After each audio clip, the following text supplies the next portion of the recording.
अस्सलाम वालेकुम, welcome back to my YouTube channel. उम्मीद करती हूँ आप सब खैरियत से होंगे। आज मैं आपसे शेयर करूँगी सूजी और नारियल के लड्डू बनाने की रेसिपी। विंटर्स है और विंटर्स में आप इसे 2 से 3 हफ्ते के लिए बनाकर इसे सेव करके रख सकते हैं। तो चलिए बनाना स्टार्ट करते हैं।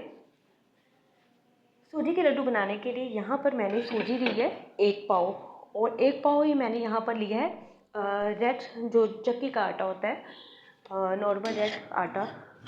आपके पास कोई भी आटा है, जितनी सूजी उतना आटा। दोनों चीज़ों को अच्छी तरह से छान लें। छानने के बाद इसे मैंने एक बर्तन में अच्छी तरह से मैं इसे फ्राई कर लूँगी। आँच को मैंने यहाँ पे बिल्कुल लो पे रखा हुआ है।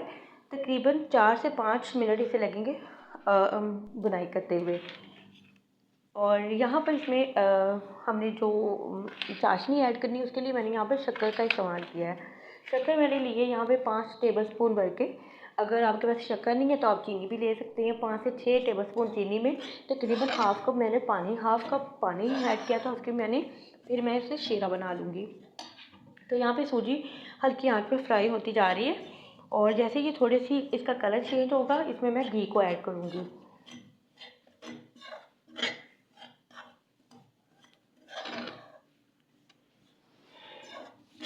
और आपने बिल्कुल भी स्पून को हिलाना नहीं छोड़ना। जैसे आप छोड़ देंगे तो आपकी सूजी जो है वो नीचे लगना स्टार्ट हो जाती है, तो वो कलर भी एक तो ख़राब हो जाएगा, ऊपर से सूजी जल भी जाएगी।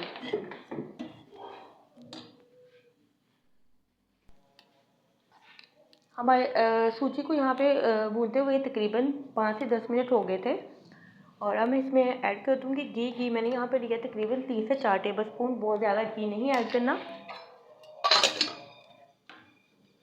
घी ऐड करने के बाद इसे मैं दोबारा अच्छी तरह से इसकी बुनाई कर लूँगी। आँच को बिल्कुल लो पे ही रखा हुआ है, और इसे तकरीबन 4 से 5 मिनट मज़ीद इसकी बुनाई कर लेते हैं।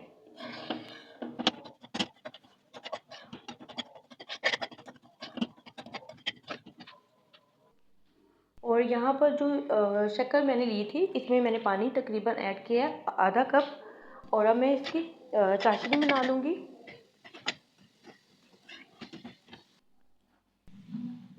और यहाँ पर जो शक्कर की चाशनी थी वो भी रेडी हो गई है।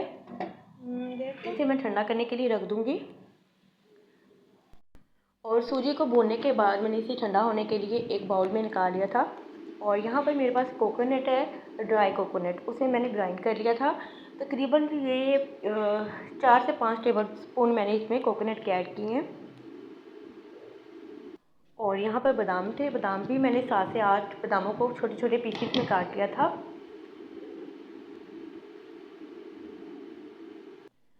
अब इन तमाम चीज़ों को मैं अच्छी तरह से स्पून की मदद से मिक्स कर लूँगी, ताकि तमाम चीज़ें जो हैं वो अच्छी तरह से मिक्स हो जाएं। सूजी काफ़ी देर तक गर्म रहती है, तो केयरफुली आप इसमें चाशनी को ऐड करें। बहुत ज़्यादा ठंडा करने के बाद भी चाशनी ऐड करने से लड्डू जो हैं वो बिल्कुल भी ठीक नहीं बनेंगे। तो थोड़ा सा मैंने यहाँ पे गरम गरम चाशनी को इसमें ऐड किया है, लेकिन इसे आपके हाथ भी जल सकते हैं। तो केयरफुली आपने बहुत एहतियात से लड्डू को बनाना है।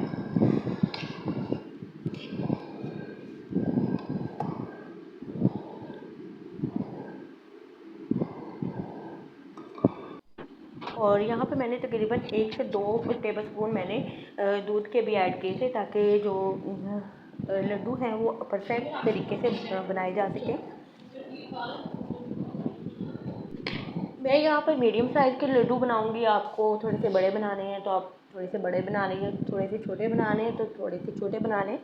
यहाँ पर तकरीबन मैंने 1 पाव सूजी ली थी, और 1 पाव मैंने यहाँ पर आटा लिया था, तो उसी हिसाब से मैंने थोड़े से मीडियम साइज़ के लड्डू बनाए थे। तो यहाँ पर तकरीबन 7 से 8 जो लड्डू परफेक्ट साइज़ के होते हैं वो बन के रेडी हो जाएंगे।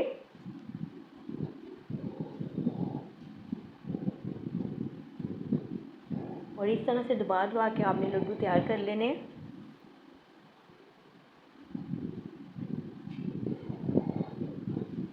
आप देख सकते हैं कि इसमें बिल्कुल भी ऑयल या घी वगैरह जो भी आप इसमें ऐड करेंगे बिल्कुल भी ज़्यादा नहीं है। बिल्कुल मैंने परफेक्ट इसमें घी को ऐड किया था।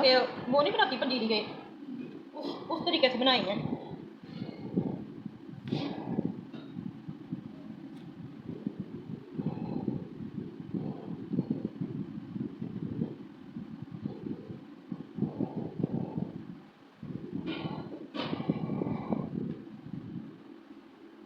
यहाँ पर मैंने सारे लड्डू जो हैं बना लिए थे और कोकोनट जो मैंने यहाँ पे ग्राइंड करके रखा था इसके साथ में इसे थोड़ा सा डेकोरेट कर लूँगी। डेकोरेट करने के बाद थोड़े से बादाम, कटे हुए बादाम से सजा लूँगी और हमारे बहुत ज़बरदस्त और बहुत मज़े के जो लड्डू हैं वो बन के रेडी हो जाएंगे।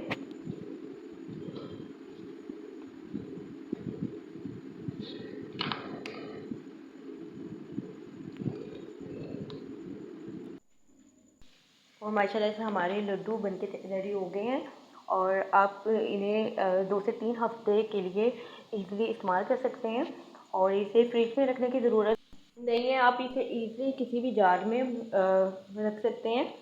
और उम्मीद करती हूँ आपको आज की वीडियो अच्छी लगी होगी। वीडियो अच्छी लगी तो वीडियो को लाइक कर दें और अपना फीडबैक लाजमी दें और दुआ में याद रखें। अल्लाह हाफ़िज़।